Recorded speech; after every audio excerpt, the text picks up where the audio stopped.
चिंतन से पढ़ें। आंतरिक सुरक्षा विषय पर कोई स्पष्ट किताब उपलब्ध नहीं है बाजार में जिसे ये कहा जा सके कि वो बेस बुक बन सकती है। अलग अलग लोगों ने अलग अलग समय पर एक दो किताबें निकाली भी होंगी पब्लिकेशंस ने, बट वो टॉपिक की खानापूर्ति करती हैं। कोई किताब टॉपिक के साथ पूरा न्याय करे, मुझे व्यक्तिगत तौर पर ऐसा नहीं लगा। हो सकता है मैं सारी किताबों से ना जुड़ पाया हूं। मेरा ऐसा मानना है कि दृष्टि आईएएस ने जो नोट्स तैयार किए हैं उनको रेगुलरली अपडेट किया जाता है, और जो आंतरिक सुरक्षा से जुड़े नोट्स हैं वो बार बार मेरी नजरों से भी गुजरते हैं, और इसलिए यहाँ का ईंट वहाँ का रोड़ा जोड़कर जो भी भानुमति का कुंबा हमारे नोट्स में जोड़ा गया है वो उपलब्ध साहित्य में सबसे बेहतर है। श्रेष्ठ तो एक इल्यूजन है, लेकिन बेहतर है, प्रभावी है, और आप उससे जुड़कर पढ़ेंगे तो लगभग सारे आयाम आपके क्लियर हो जाएंगे।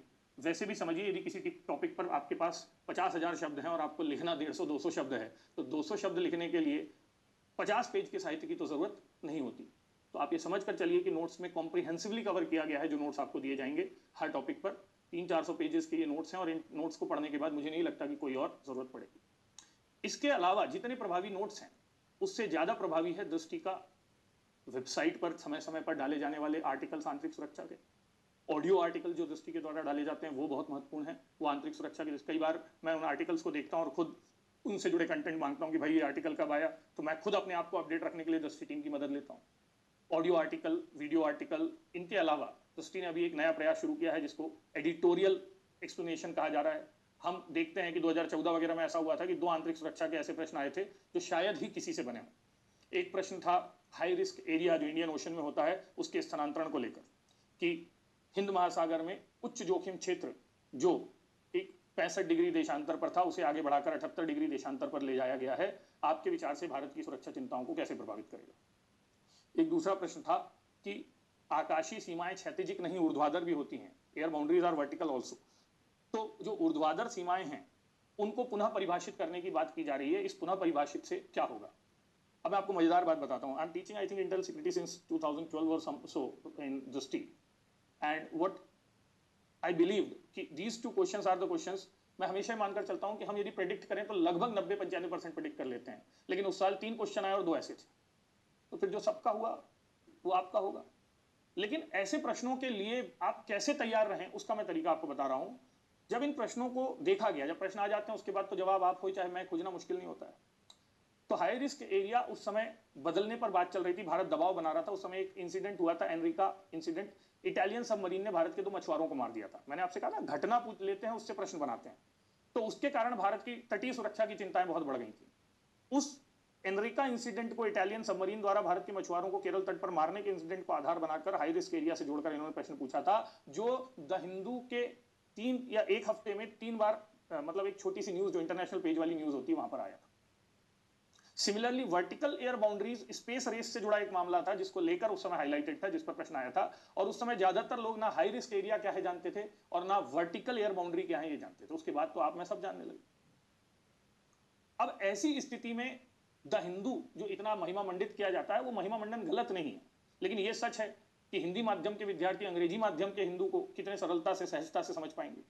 तो पहले भी यह प्रयास होता था कि द हिंदू के आर्टिकल्स को हिंदी में आपको रोजाना पन्नों में दिया जाता है, लेकिन अब जो प्रयास दृष्टि ने किया एडिटोरियल के माध्यम से, एडिटोरियल एक्सप्लेनेशन, तो अब यहां पर क्या होता है, द हिंदू का न्यूज भले ही समझ आ जाए, एडिटोरियल समझना और तरीकी होती है, तो वो आपके लिए बहुत मददगार हो सकता है। इनकी जो साप्ताहिक न्यूज है दृष्टि टीम की, वो आपके लिए उपयोगी हो सकती है। तो मैं दृष्टि से जुड़ा हूं इसलिए नहीं, आप ओवरऑल देख लीजिए बाहर पर जितने भी लोग जो जो संसाधनों के साथ ऑनलाइन आपको सुविधाएं दे रहे हैं। मेरा यह व्यवहारिक तौर पर मानना है कि आप मुझसे पूछेंगे सर कहां से पढ़ें, कि आंतरिक सुरक्षा की सामग्री के लिए दृष्टि के नोट्स जो मेरे मार्गदर्शन में तैयार हुए हैं, और दृष्टि का ऑनलाइन सपोर्ट जो बहुत बड़ी टीम के साथ आज भी आपके साथ निरंतर जारी है, मोर देन सफिशिएंट है। फिर भी यदि आपकी इच्छा लगे तो पहले ये पढ़ लीजिए, उसके बाद जहां जहां जो उपलब्ध है वो सब पढ़ लीजिए, और फिर तुलना आप स्वयं कर सकते हैं कि और क्या पढ़ा जाना जरूरी था या नहीं। तो मुझे लगता है कि अब क्यों, कैसे और कहां का जवाब मिल गया है। तो अब हम एक एक करके हमारे सिलेबस के टॉपिक्स को खोलने का प्रयास करते हैं, उनकी अंतर्दृष्टि लेने का प्रयास करते हैं। पहला टॉपिक था हमारा उग्रवाद और विकास। अब इसको समझिएगा सामान्य तौर पर इस टॉपिक में, तो यहां पर उग्रवाद एक इंडिपेंडेंट टॉपिक है कि उग्रवाद क्या है, ठीक है। तो हम ये कहते हैं कि किसी आइडियोलॉजी, विचारधारा से जुड़ा संघर्ष जो होता है वो उग्रवाद होता है, और विकास एक अलग ये बहुआयामी होता है, आर्थिक विकास, सामाजिक विकास, सांस्कृतिक विकास। लेकिन मान लो हम इसको यहाँ कन्फाइंड करते हैं कौन से विकास के साथ जोड़कर, आर्थिक विकास या बहुआयामी विकास के साथ जोड़कर। तो टेक्निकली उग्रवाद और विकास तो कोई टॉपिक हुआ नहीं। टॉपिक यह हुआ कि क्या आर्थिक विकास की वंचना, डिप्रीवेशन, और आर्थिक विकास की वंचना मतलब किसी वर्ग को, किसी क्षेत्र को, किसी समुदाय को यदि विकास से दूर रखा जाए, विकास की मुख्य धारा से अलग रखा जाए, तो वो उग्रवाद को जन्म दे सकता है। टॉपिक खोला कैसे जाएगा? होगा उग्रवाद क्या है, दूसरा होगा विकास क्या है, तीसरा होगा इनमें अंतर संबंध क्या है। अंतर संबंध का मतलब होगा दोनों में समानता क्या है, दोनों में अंतर क्या है, ऐसे टॉपिक खोलना है। और फिर इस अंतर संबंध के परिणाम क्या है, और जब आप परिणाम पर जाएंगे तब निकलेगा नक्सलवाद, आतंकवाद, क्षेत्रवाद, ये सारे मुद्दे उग्रवाद और विकास से अंतर्निहित हैं। तो जनरली हम ये देखते हैं कि उग्रवाद और विकास इस टॉपिक पर नक्सलवाद पढ़ाया जाता है, ठीक।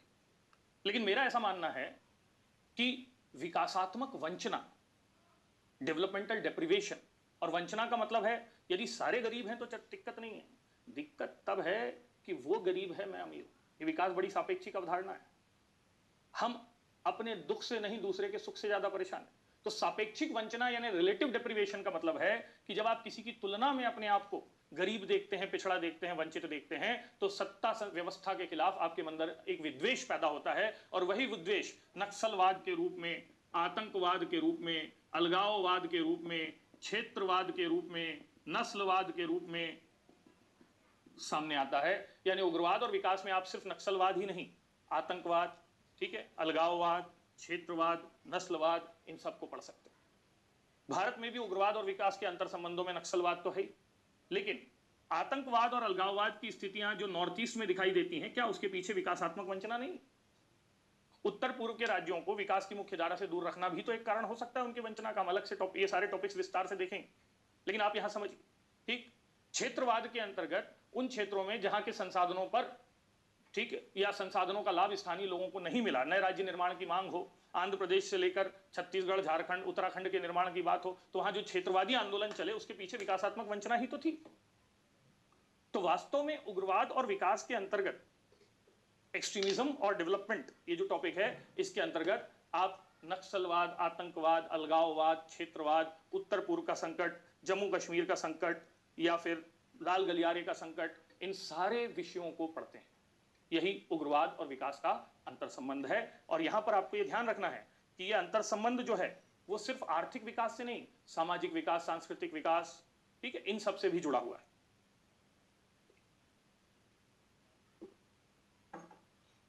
ना दूसरा टॉपिक यहां पर जो दिया हुआ है वो दिया हुआ है सुरक्षा में राज्य गैर राज्य कारकों की भूमिका।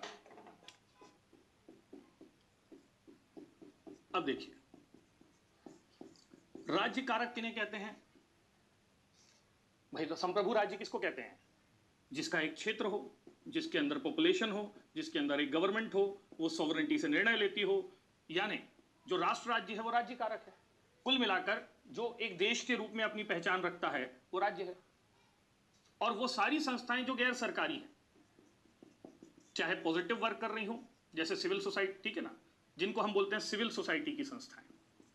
और सिविल सोसाइटी की हर संस्था पॉजिटिव हो ये जरूरी नहीं है। तो सिविल सोसाइटी की संस्थाएं सोशल वर्क भी कर सकती हैं, लेकिन यही सिविल सोसाइटी की संस्थाएं हित समूह, दबाव समूह, इवन आतंकी संस्थाओं के रूप में, ठीक, या आपराधिक संस्थाओं के रूप में चुनौतियां दे सकती हैं। तो ये टॉपिक आपसे ये पूछना चाह रहा है कि क्यों कोई देश के अंतर्गत काम कर रही अन्य संस्थाएं किसी देश की सुरक्षा को चुनौती देती हैं? पहला, क्यों चुनौती देती हैं? दूसरा, कैसे चुनौती देती हैं? और तीसरा, इसका परिणाम क्या होता है? क्यों चुनौती देती हैं? क्योंकि उनमें कटुता है, उनमें वर्चस्वता की लड़ाई है। भाई पाकिस्तान भारत में कटुता है, और भारत चीन और भारत में वर्चस्वता की क्या है? लड़ाई है। या फिर तीसरी चीज हो सकती है भय है, बांग्लादेश बिग ब्रदर सिंड्रोम का भय है। तो क्यों का जवाब छुपा है संबंधों। कैसे चुनौती देती हैं भाई? वो संस्थाएं सीमा पार आतंकवाद करेंगी, सीमा से तस्करी करेंगी, नकली नोटों का प्रसार करेंगी, आपके देश में स्लीपर सेल तैयार करेंगी, आपके देश के ऑर्गेनाइज क्राइम के साथ गठजोड़ करेंगी, यानी आपके अंदर चल रहे विद्रोहों को बढ़ाने की बात करेंगी, आपके संप्रदायवाद को बढ़ाएंगी, आपके खालिस्तान आंदोलन को बढ़ाएंगे, आपके नॉर्थ ईस्ट के असंतोष को बढ़ाएंगे। यानी कुल मिलाकर ये संस्थाएं पैसा, प्रश्रय, पहुंच और प्रोपोगेंडा, ये 4 शब्द याद रखना। प्रोपोगेंडा मतलब जैसे कश्मीर रोना रोता है, तो कश्मीर का रोना रोता है पाकिस्तान यूएन मंचों पर, तो प्रोपोगेंडा करेंगी, वो पैसा पहुंचाएंगी, वो प्रश्रय देंगी, वो प्रशिक्षण देंगी, एक और पा लगा लो, इनके माध्यम से वो मदद करती हैं। इसका परिणाम क्या होता है? इसका परिणाम क्या होता है कि देश की सीमाएं भी असुरक्षित होती हैं और देश के अंदर सुरक्षा के बहुत सारे आयाम जन्म लेते हैं और देश के अंदर एक बड़ा वर्ग देश के खिलाफ भी खड़ा हो सकता है। तो ये इसका क्या है? परिणाम है। तो इस तरीके से इस टॉपिक को डील किया जाता है। गैर राज्य कार्य की भूमिका, और यहाँ पर गैर राज्य कार्यक्रमों में आप इसको पकड़ लेते हैं। जैसे आपने सुना है बहुत सारे एनजीओ को हमने बैन किया क्योंकि वो टेरर फंडिंग कर रहे थे। बहुत सारे एनजीओ मदरसों पर या सामाजिक, जाकिर हुसैन के संगठन पर बात की, जाकिर नाइक, वेरी सॉरी, जाकिर हुसैन का मैंने, जाकिर नाइक के संगठन पर प्रतिबंध लगा, उस पर आपने बात की होगी। कर्नाटक के हिंदुवादी संगठन पर प्रतिबंध लगा, उस पर आपने जानकारी होगी। तो आप ये समझिए कि ये सिविल सोसाइटी की जो संस्थाएं हैं जो देश में वैमनस्य फैलाती हैं, सुरक्षा को नुकसान पहुंचाती हैं, हम सिविल सोसाइटी की संस्थाएं देश की सुरक्षा से कैसे जुड़ती हैं, ये प्रश्न भी यहां से तैयार कर सकते हैं। तो यही है राज्य और गैर राज्य कारक की भूमिका। मैं छोटे स्तर पर अलग अलग टॉपिक आपको बता रहा हूं। हर टॉपिक लगभग 3 से 4 घंटे में एलैबोरेट करने का है, 1 से 2 क्लासेस में, तो फिर उनको हम विस्तार से एक एक करके करेंगे। अभी मैं सिर्फ ये बता रहा हूं कि इसके अंतर्गत आपको पढ़ना क्या चाहिए, ताकि आप यदि अपने स्तर पर भी पढ़ाई कर रहे हैं तो डायमेंशंस को समझ सकें। ठीक है। तीसरा टॉपिक जिसके अंतर्गत हमने देखा था कि कैसे सूचना और संचार तकनीक देश की सुरक्षा को चुनौती पहुंचाती है।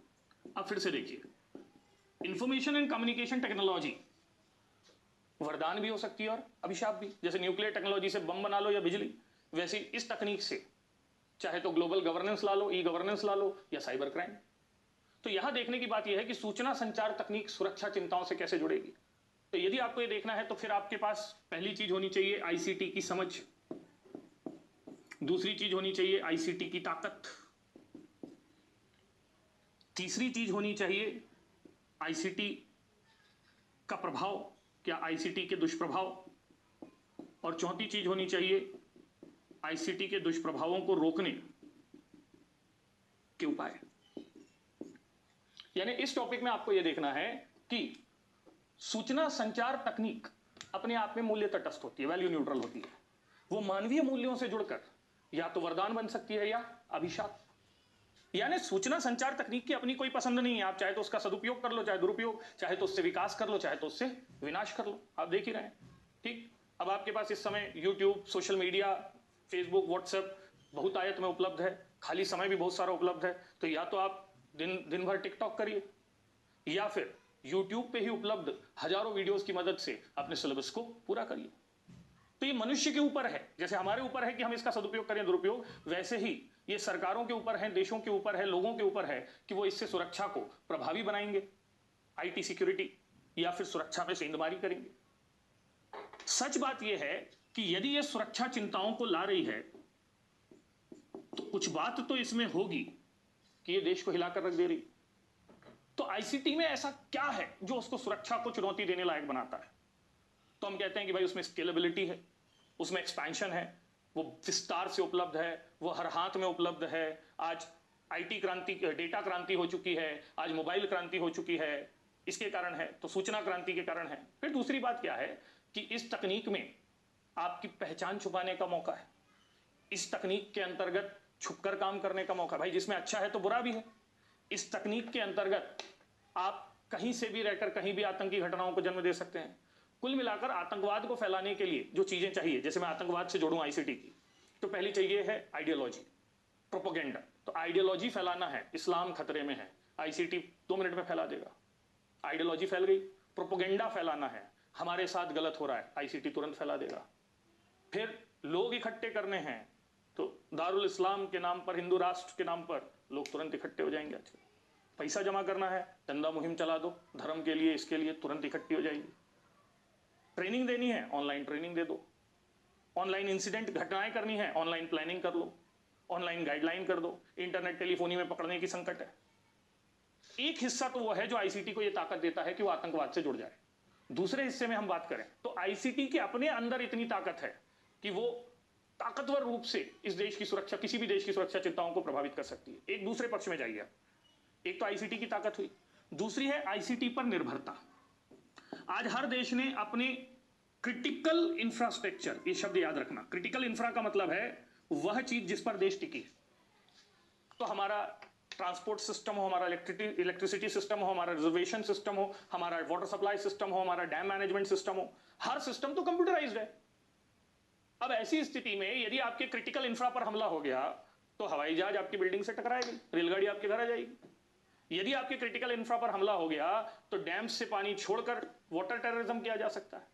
यदि आपके क्रिटिकल इंफ्रा पर हमला हो गया तो आप इमेजिन करिए कि आपकी इलेक्ट्रिसिटी सप्लाई कितना बड़ा टेरर फैला सकती है। यदि आपके क्रिटिकल इंफ्रा पर हमला हो गया तो आपका सारा डेटा चोरी हो जाएगा, देश आदिम युग में पहुंच जाएगा। तो क्रिटिकल इंफ्रास्ट्रक्चर चूंकि आईसीटी बेस्ड है, इसलिए आईसीटी सुरक्षा की चिंताओं को क्या करता है, बढ़ाता है। और ये सुरक्षा चिंताएं साइबर क्राइम के विभिन्न रूपों में दिखती हैं। ये रूप हैं cyber terrorism, cyber vandalism, cyber crimes, cyber attack, cyber war. Israel, चीन, अमेरिका ने तो बना लिया साइबर आर्मी। मोदी जी ने भी 2017 में साइबर आर्मी को कंसेप्चुलाइज करने पर आंशिक सहमति दी। तो जितने भी साइबर शब्द से जुड़े, हमने कहा साइबर वॉर है, साइबर टेरर है, साइबर अटैक है, साइबर क्राइम है, ये अलग अलग रूपों में ये तकनीक हमारी सुरक्षा चिंताओं को जन्म देती है। और याद रखिए, ये हमारी सामरिक सुरक्षा ही नहीं, यदि इस टेक्नोलॉजी से हमारी सामाजिक सुरक्षा खतरे में, हमारी सांस्कृतिक सुरक्षा खतरे में, हमारे हर तरीके की, हमारी नैतिक सुरक्षा खतरे में। ठीक है, तो उपाय यही हो सकता है कि इस तकनीक के सकारात्मक प्रयोग पर बल दिया जाए, पॉजिटिव यूज ऑफ टेक्नोलॉजी, कि इसका दुरुपयोग ना किया जाए। दूसरा, तकनीक को तकनीक से ही सुरक्षित किया जाए। पासवर्ड प्रोटेक्शन है, फायरवॉल प्रोटेक्शन है, या एंटीवायरस प्रणालियां हैं, एथिकल हैकर से जुड़ा सिस्टम है।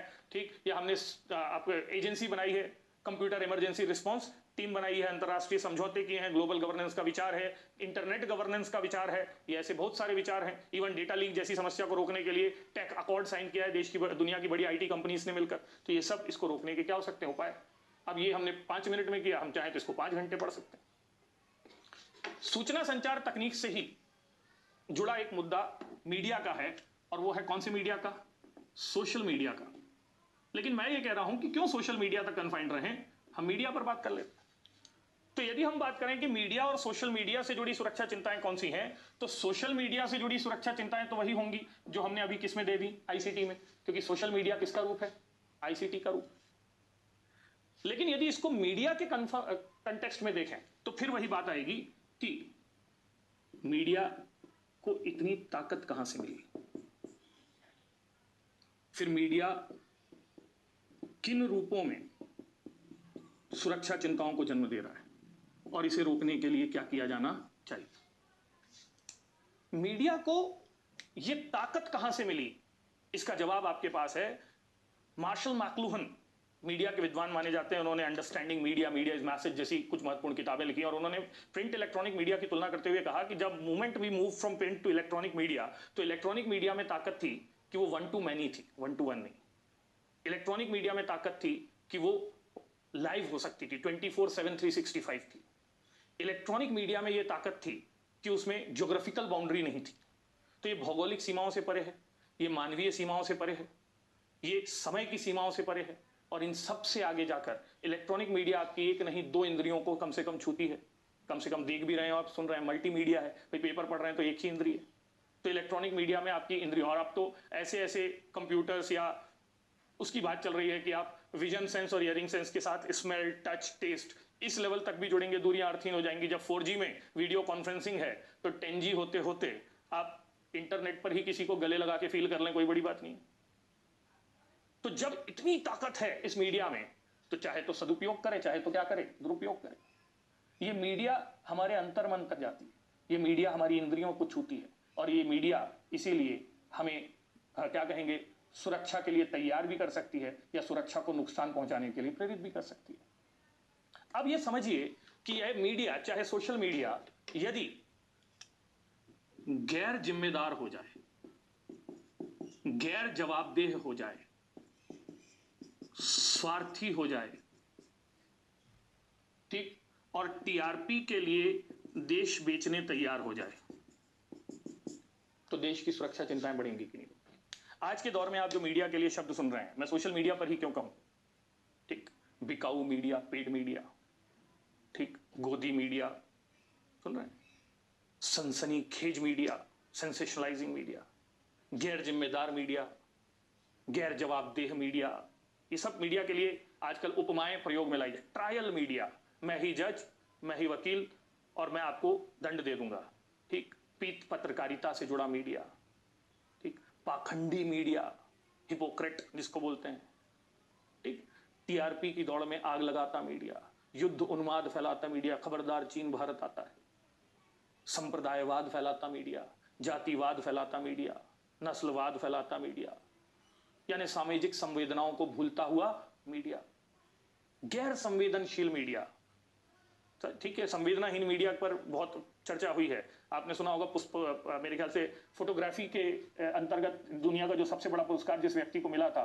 कुछ साल पहले, मैं नाम शायद भूल रहा हूं, तो उसने एक चित्र खींचा था अफ्रीका के किसी देश में जहां पर एक जो गिद्ध है वो बच्चे के मरने का इंतजार कर रहा है, तो उस फोटोग्राफ को रिकॉग्नाइज किया गया, जो भी अवार्ड होता है उसके अंतर्गत। जब उसको अवार्ड मिला तो उसके एक मित्र ने उससे पूछा कि भाई आपने उस फोटोग्राफ को कैसे लिया और उसके बाद क्या किया, तो उसने कहा कि मैंने फोटोग्राफ ली और लेने के बाद मैं अपना एयरपोर्ट चला गया। तो उसके मित्र ने उसको एक लाइन लिखकर भेजी, उस दिन वहां 2 गिद्ध थे। इस लाइन ने उसको अंदर तक इतना झंझोड़ दिया, कुछ लोग कहते हैं उसने सुसाइड किया उसके बाद। क्या इन्हीं गिद्धों की तरह है जो मुद्दों की खोज में, और उन मुद्दों को भुनाने के लिए वो देश हित से किसी भी स्तर तक समझौता कर सकता है। मीडिया बिल्कुल ऐसा ही है, मैं ये नहीं कह रहा हूं, पर मैं कह रहा हूं मीडिया का एक चरित्र ये भी है, और इस चरित्र का मीडिया देश की सुरक्षा चिंताओं को निश्चित तौर पर बढ़ाएगा। आपने पिछले 15 सालों में भारत में या 10 सालों में मुजफ्फरनगर के दंगों से आप आगे ले लें, जितनी भी मॉब लिंचिंग की घटनाएं हुई हैं, जितनी भी कम्युनलिज्म की दंगों की घटनाएं हुई हैं, अभी दिल्ली दंगों से मुजफ्फरनगर दंगों तक, सबके पीछे कल्प्रिट जो है वो सोशल मीडिया को माना गया है, या हमारे इलेक्ट्रॉनिक मीडिया को, न्यूज चैनल मीडिया को माना गया है। तो निश्चित तौर पर तो मीडिया अपने आप में बड़ा टॉपिक है, इसको विस्तार से निबंध के तौर पर पढ़ा जा सकता है, लेकिन मीडिया को सुरक्षा से जोड़ना है तो यहीं पर है। तो भाई उपाय क्या है? उपाय 2 हैं, या तो खुद समझ सुधर जाओ, जैसे बोलते हैं ना, आपके सलमान खान ने बोला था प्यार से मान जाओ नहीं तो थप्पड़ मार के बना देंगे। तो मीडिया के दौर में यह कहा जाता है कि मीडिया रेगुलेशन यानी प्रेस सेंसरशिप, हम अंग्रेजों काल से विरोध करते आ रहे हैं, लिटन को इतना बुरा बुरा बोलते हैं, ठीक है, भाई हम बोलते हैं कि नहीं, डफरिन को, कर्जन को, हम इनकी आलोचना करते हैं कि इन्होंने प्रेस पर क्या लगाया प्रतिबंध, तो ऐसे में हम प्रेस को नियमों में कैसे बांध सकते हैं? तो मीडिया के संदर्भ में एक टर्म चलता है जिसको बोलते हैं सेल्फ रेगुलेशन। सेल्फ रेगुलेशन का मतलब है मीडिया खुद ही अपनी जवाबदेही तय करे। लेकिन पिछले कुछ वर्षों में देखा गया है कि मीडिया के सेल्फ रेगुलेशन से जुड़े जो इंस्टीट्यूशंस हैं, प्रेस काउंसिल हो, प्रेस ट्रस्ट हो, एडिटर्स गिल्ड हो, अभी अर्णव गोस्वामी के मुद्दे में एडिटर गिल्ड की जिम्मेदारियों पर बार बार प्रश्न उठ रहे हैं, वो सेल्फ रेगुलेशन को प्रभावी रूप से लागू नहीं कर पा रहा है। और इसीलिए अब ये जरूरत है कि मीडिया के लिए भी वैसे ही कोड ऑफ कंडक्ट को लाया जाए जैसे बाकी क्षेत्रों में होता है। तो मीडिया कोड ऑफ कंडक्ट से जुड़ना चाहिए, मीडिया रेगुलेशन से जुड़ना चाहिए, मीडिया लॉज को लाना चाहिए, आपके जो आप इसको बोलते हैं आप डीटीएच से जुड़े जो लॉज हैं उनको स्ट्रिक्ट बनाना चाहिए, सेंसरशिप से जुड़ी बातें, फिल्टरिंग से जुड़ी बातें, वो सारी बातें हो सकती हैं। तो रोकने के उपाय हमेशा जब भी पूछे जाएं तो आप ध्यान दीजिएगा, वो या तो तकनीकी हो सकते हैं या संस्थागत हो सकते हैं। तो इन विषयों को समझाते समझाते मुझे एक चीज ध्यान आई कि आप ये देखिए कि हम जितने भी टॉपिक्स पर बात कर रहे हैं, चाहे वो उग्रवाद विकास हो, चाहे वो राज्य गैर राज्य कारक हो, हम मूलतः 3 बिंदुओं पर या 4 बिंदुओं पर चर्चा कर रहे हैं। पहला विषय क्या है, दूसरा उस विषय से जुड़े कारण क्या हैं, तीसरा उसके प्रभाव क्या हैं, और चौथा उपाय क्या है। अब मैं आपको एक मॉडल तरीका बता रहा हूं, मॉडल मतलब आधारभूत तरीका बता रहा हूं, जिसके आधार पर आप किसी भी विषय पर, चाहे आपने उसके बारे में कुछ भी ना सुना हो, जैसे धन शोधन है, अभी आंसर लिख पाएंगे। विषय कोई भी हो सकता है, जो इस विषय का मतलब है सिलेबस के टॉपिक, और हर टॉपिक का एक मूल अर्थ होता है जो उसके शब्द में ही छुपा होता है। नक्सलवाद है तो उसका एक अर्थ है। कारण जब भी आप देखेंगे इसके तो एक में होते हैं, एक मतलब राजनैतिक, प्रशासनिक, सामाजिक, सांस्कृतिक, आर्थिक, भौगोलिक, जैसे मैंने नक्सलवाद में उदाहरण भी दिया था आपको, ठीक, या फिर विधिक, तकनीकी, मनोवैज्ञानिक, नैतिक, 8-10 कारण हो गए आपके पास। प्रभाव हमेशा 3 स्तरों पर दिखता है, राष्ट्र के स्तर पर, समाज के स्तर पर व्यक्ति के स्तर पर, राष्ट्र की अखंडता से जुड़ेगा, समाज की क्या कहेंगे सुरक्षा से जुड़ेगा और व्यक्ति की गरिमा से जुड़ेगा। और उपाय जब भी आप देखेंगे तो एक तकनीकी उपाय होते हैं, एक कानूनी उपाय होते हैं, उस क्षेत्र में कुछ संस्थाएं काम करती हैं तो संस्थागत उपाय होते हैं, कई बार हम नीतियां बना देते हैं तो वो कौन से उपाय हो जाते हैं, नीतिगत उपाय होते हैं, और एक जब हम दूसरी दुनिया के साथ मिलकर काम करते हैं मतलब दूसरे देशों के साथ, तो कूटनीतिक होते हैं। अब आप बताइए कि जो भी टॉपिक हो, ठीक, भारत की सीमा सुरक्षा लिखना है, लिख दो ऐसे, लिख दो ऐसे, ठीक है ना, मनी लॉन्ड्रिंग का टॉपिक आ गया, सोशल मीडिया लिखना है, लिख दो ऐसे। You can write each and every topic in this manner. यदि आप इन आधारों को समझ लें तो आप किसी भी टॉपिक पर जवाब दे सकते हैं। तो जो चौथा या पांचवा टॉपिक हम देखेंगे, हमने सोशल मीडिया पर बात की, वो टॉपिक है धन शोधन से जुड़ा हुआ, मनी लॉन्ड्रिंग से जुड़ा हुआ, ठीक है, धन शोधन या मनी लॉन्ड्रिंग की समस्या, इस पर बात की जाती है। अब देखिए, धन शोधन के बारे में जनरली बोलते हैं कि ब्लैक मनी व्हाइट करना धन शोधन है। मैं ये कह रहा हूं कि धन शोधन की अवधारणा डर्टी मनी को क्लीन करने की है। डर्टी मतलब अवैध स्रोतों से प्राप्त धन को वैध बनाना धन शोधन है। और अवैध स्रोतों में बेसिकली आपराधिक कृत्य होते हैं, और ये आपराधिक कृत्यों से जुड़ा पैसा जब आतंकवादियों को मिल जाएगा, जब देश की सुरक्षा को नुकसान पहुंचाने वाले लोगों को मिल जाएगा, तो वो देश की सुरक्षा की चिंताओं को करेंगे। तो आपको यह समझना है कि धन शोधन के अंतर्गत अवैध धन के जो स्रोत होते हैं ढेर सारे, वो तस्करी हो, वो नकली नोटों का प्रसार हो, वो हवाला हो, वो क्या कहेंगे राउंड ट्रिपिंग हो, वो सारे पैसे अर्थव्यवस्था में डालकर bank to bank, country to country, form to form घुमाकर वैध बनाकर रख दिए जाते हैं। अब मान लीजिए आतंकवादियों ने अपना ड्रग ट्रैफिकिंग का पैसा वैध बना दिया, तो फिर यही पैसा तो देश के अंदर गलत गतिविधियों को फैलाने के क्या आएगा, काम आएगा। तो यहां पर प्रश्न बनेगा कि मनी लॉन्ड्रिंग क्या होती है, मनी लॉन्ड्रिंग की प्रक्रिया क्या होती है, और फिर यह मनी लॉन्ड्रिंग किस रूप में नुकसान पहुंचाती है और उसे रोकने के उपाय क्या हो सकते हैं। तो हमारा मूल मुद्दा यह है कि मनी लॉन्ड्रिंग कैसे नुकसान पहुंचाएगी।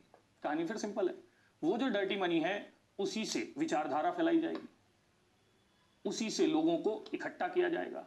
ये डर्टी मनी स्पीड मनी की तरह है, इसी से लोगों का ब्रेन वॉश किया जाएगा, इसी से लोगों को आपराधिक कृत्यों के लिए तैयार किया जाएगा, इसी को भ्रष्टाचार के माध्यम से सरकार में सेंध लगाने के लिए। भाई मुंबई हमला कैसे हो सकता था, या फिर यदि कोस्ट गार्ड्स या हमारे नौसेना से जुड़े लोग प्रभावी रूप से सक्रिय होते, या फिर संसद पर हमला कैसा हो सकता था जब तक संसद के अंदर से सेंधमारी ना होती। तो यही पैसा भ्रष्टाचार में यूज किया जाता है। पुलवामा की बात कर लीजिए, या जो पठानकोट पर हमले हुए थे, सरकारी तंत्र की सेंधमारी के बिना तो ये सब नहीं हो सकता।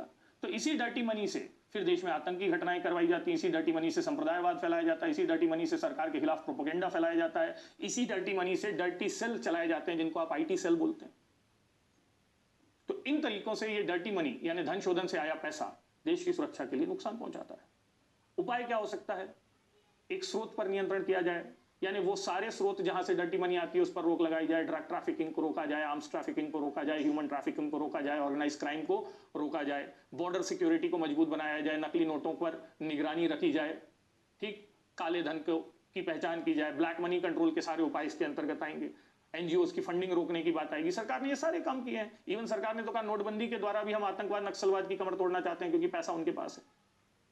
तो एक तरीका तो यही है कि आप सरकारी निगरानी तंत्र से, वित्तीय गुप्तचरी तंत्र से, सीमाओं की सुरक्षा से, बॉर्डर सिक्योरिटीज के साथ इन चीजों को रोकने का क्या करें, प्रयास करें।